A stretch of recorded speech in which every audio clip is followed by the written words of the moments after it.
Selamat malam Ibu Bapak Saudara-saudara yang dikasihi Tuhan dan yang tentunya juga mengasihi Tuhan.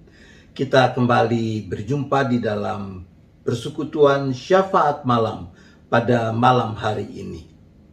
Mujizat air anggur menjadi air bening. Begitu judul cerita singkat yang mengawali refleksi kita, perenungan kita pada malam hari ini. Di sebuah desa kecil ada tradisi menjelang peringatan tahun baru, penduduk menyelenggarakan perjamuan kasih. Setiap orang membawa makanan tertentu untuk dinikmati bersama. Selain makanan, setiap pria dewasa di desa itu juga harus membawa sebotol kecil anggur yang nanti dituangkan ke dalam bejana tertutup dan di penghujung perjamuan akan diminum bersama. Ketika harinya tiba, Barabas, salah seorang pria penduduk desa itu berpikir, kalau botol yang akan dibawanya dia isi air bening, pasti tidak akan mempengaruhi anggur sebejana penuh itu. Maka Barabas pun memutuskan untuk mengisi botol yang dibawanya dengan air bening. Singkat cerita, mulailah para penduduk berdatangan ke balai desa di mana perjamuan kasih itu diselenggarakan. Setiap orang membawa makanan yang telah dipersiapkan masing-masing. Para pria dewasa membawa botol berisi air anggur dan menuangkannya ke dalam bejana tertutup yang telah disediakan. Penduduk dengan gembira menikmati acara demi acara. Tibalah saatnya bejana anggur dibuka oleh kepala desa dan ia menciduk dari dalam bejana untuk menuangkannya ke dalam cawan-cawan yang telah tersedia. Semua orang terkejut ketika isi bejana yang diciduk dan dituangkan ke dalam cawan, ternyata isinya bukan air anggur, melainkan air bening. Seorang perempuan tua berteriak, "Bagaimana mungkin anggur menjadi air?" Semua pria dewasa yang tadi membawa botol minuman dan menuangkan isinya ke dalam bejana tertunduk malu. Rupanya bukan cuma Barabas yang berpikir kalau botolku kuisi air bening pasti tidak akan mempengaruhi anggur sebejana penuh itu. Pria dewasa yang berkewajiban membawa sebotol anggur ternyata semua berpikir sama. Maka terjadilah mujizat. Air anggur berubah menjadi air bening karena egoisme manusia. Ibu bapak saudara, kita bisa melihat bagaimana roh egoisme menjadi kuasa destruktif yang merusak bahkan menghancurkan kehidupan di dalam berbagai ruang lingkupnya. Tindakan kekerasan dalam rumah tangga, perpecahan gereja, korupsi, kebencian antar etnis, perusakan alam lingkungan, peperangan dan yang sebagainya. Bukankah semuanya itu pada dasarnya bersumber dari semangat egoisme?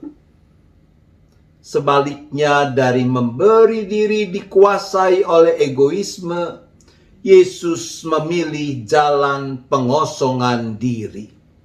Pengosongan diri adalah mengatakan tidak pada setiap dan semua kecenderungan pementingan diri sendiri.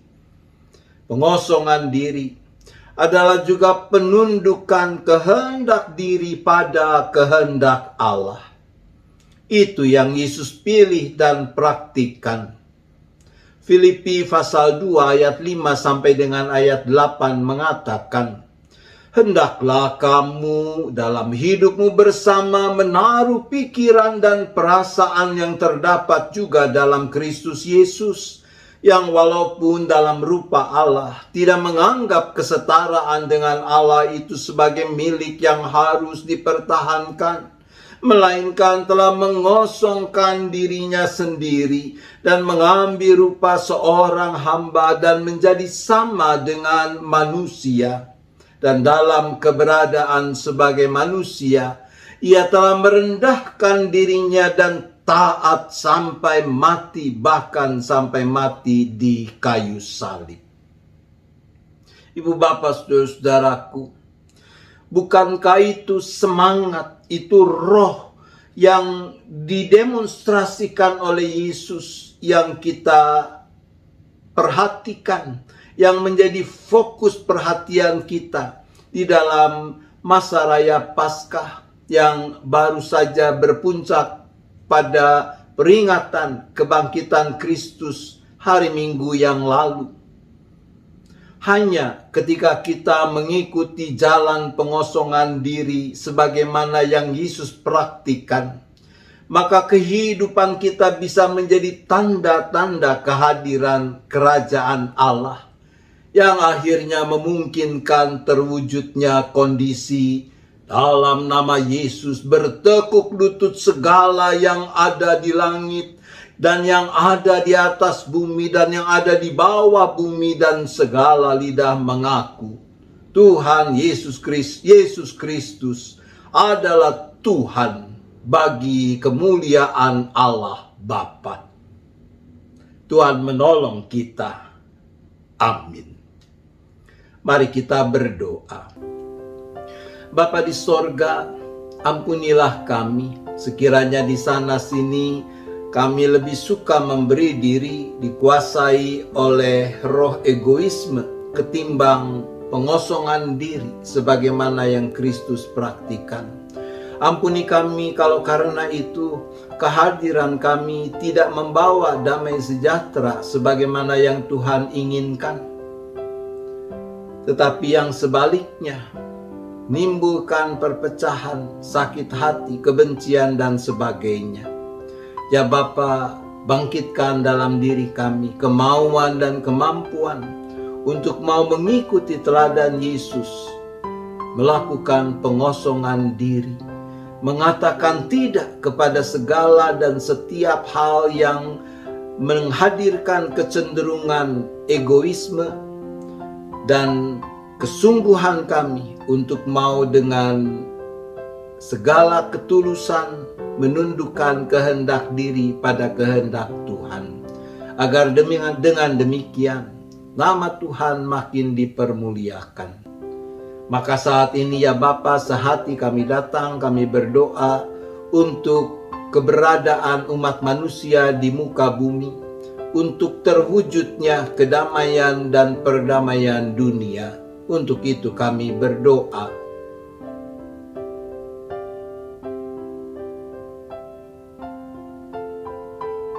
Kami juga terus berdoa bagi bangsa dan negara di mana Tuhan hadirkan kami sebagai bagiannya, yaitu bangsa dan negara Indonesia. Untuk itu kami berdoa.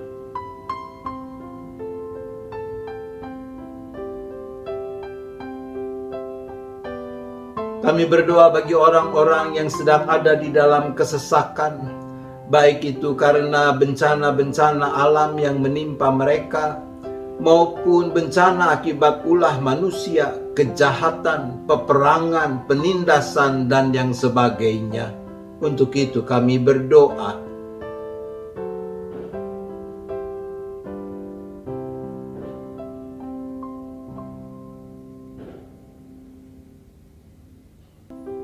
Kami berdoa khususnya untuk kegiatan saudara-saudara kami kaum muslim menjelang akan dirayakannya Hari Raya Idul Fitri, yaitu aktivitas mudik yang akan dilakukan oleh begitu banyak orang.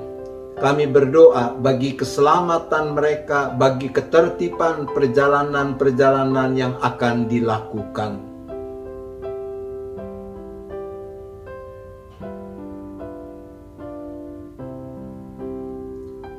Kami berdoa bagi gerejamu di mana-mana tempat, termasuk GKI Gading Indah, di dalam menjalani hidup persekutuan, pelayanan, dan kesaksiannya, baik melalui keberadaan setiap anggota dan simpatisan, kehidupan keluarga, maupun sebagai persekutuan jemaat.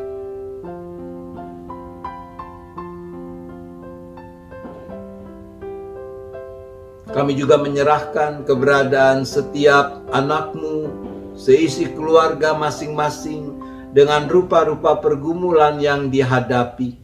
Tuhan yang menolong supaya mereka selalu mau tetap menggenggam erat tangan kasih Tuhan yang terulur untuk menopang mereka.